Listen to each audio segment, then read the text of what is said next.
Alright, let's talk about frustration in painting. If you've checked my other videos or are already following me, you probably know this reference. I painted a portrait, a few weeks back of this reference photo. I'll leave a link somewhere down below or at the end of the video. But yeah, let's get to frustration in painting. What used to get me frustrated a lot was when I started a piece and it just wouldn't look like I saw it in my head. Maybe you know this feeling. What I came to realize was that this approach already is flawed to me. The way I think about it by now is that my art is a reflection of my mind.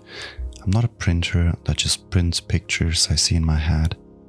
I like to think about an artwork like they are living things, and I'm there to help them to become who they want to be.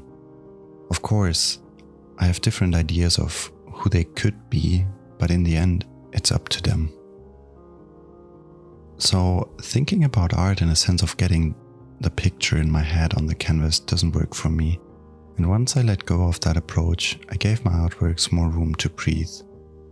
And I started to feel way more secure about myself. All these negative emotions that I can't paint, that I'm quite frankly bad, and. I think everybody knows that feeling of putting yourself down. There's this podcast I sometimes listen to. It's called The Jealous Curator. They often talk about the inner critic and how it's almost crippling to have these negative emotions bubbling up in yourself. It's quite interesting. Go check it out. I'll leave a link in the description. I feel like this piece is actually a good example for how frustration still sneaks its way into my works. With giving the artwork its room to have a life, the question, when do I stop, gets raised. And I think not knowing when to stop is a big part of why I sometimes still get a bit frustrated with working on a piece.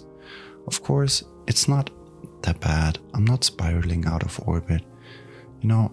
It's still something I can joke about. And under the bottom line, I still enjoy the process. I just take my time then, putting it to the side and working on other pieces for a few days before I revisit it. But how do we answer the question? There is this idea I overheard a few years ago that if a painting doesn't get better anymore, but just changes and becomes different, that's a sign that you need to stop. And I think this is a very reasonable approach. It's an act of balance though, because in a perfect world, one would want to stop with the last brush stroke that makes it better.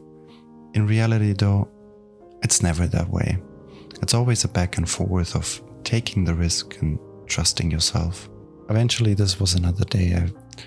I thought maybe green will do the trick, right? But I think I just made it worse. So yeah, at this point, I don't necessarily know why I keep going. I could have just covered it all in white and started again. And in a way, I looked at it like that. I just start again. And I did. But it keeps on getting more blurry and blurry. And I don't particularly like that phase of it. So I decided to draw in a new grid, get the proportions right again, figure everything out, and just work my way on top of it, not really looking at what's underneath. So that's what I was saying. I feel like this could have been easily 2 or 3 works, because at this phase I'm not really using the underpainting anymore. Of course, it's still nice. It adds texture, and I feel like it adds more life to the painting, because I know the story, and this piece almost has a story. I feel it goes through a lot of life cycles, I would say.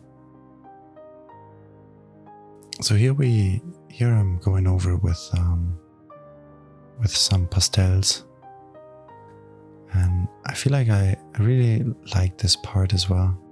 I feel like I could have done, some detail work here, and I can call it a work, but for some reason I kept on going further. This then eventually ended in me taking a few days break of this painting as well. Again, so I feel like being frustrated in artworks is often related to not knowing when to stop. It's a really good question. When do you stop your art? If you have anything in mind, let me know in the comments how you judge how to stop painting. As you can see, I clearly didn't go by my own advice in this one because it changed a lot. Is it better or worse?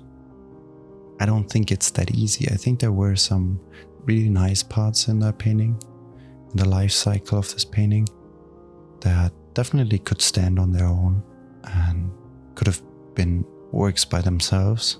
So I do think I didn't go by my own advice.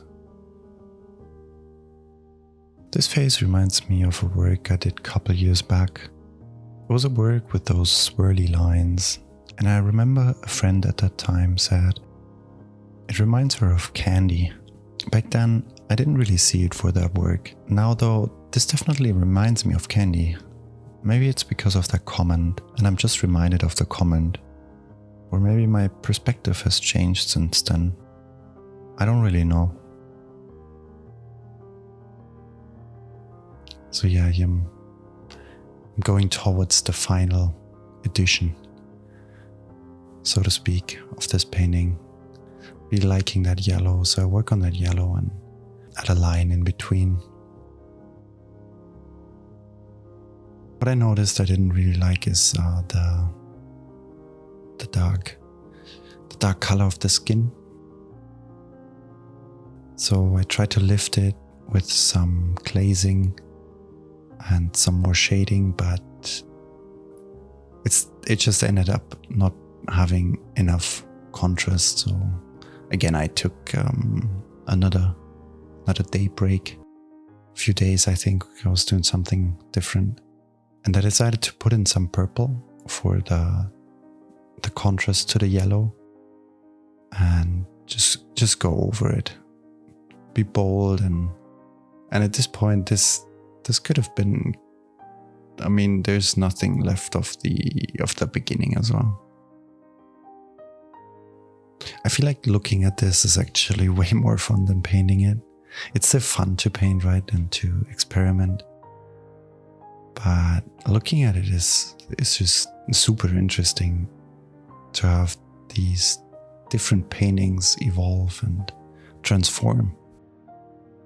So yeah, here I'm putting in some of the shading again, the beard and the nose, and trying to add some highlights and pulling the blue out of the shirt.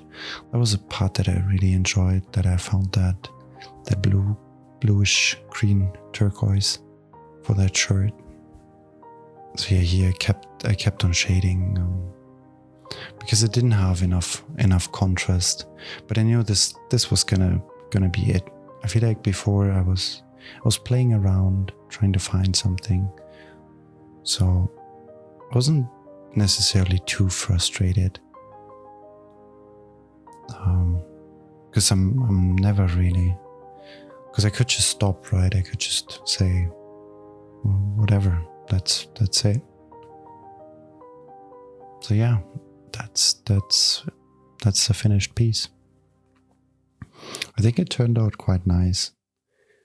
I definitely liked some parts of it, and it was really interesting to rewatch the whole process of it. If you want to check out the process of the other portrait, which was way more straightforward than this one, check out this video.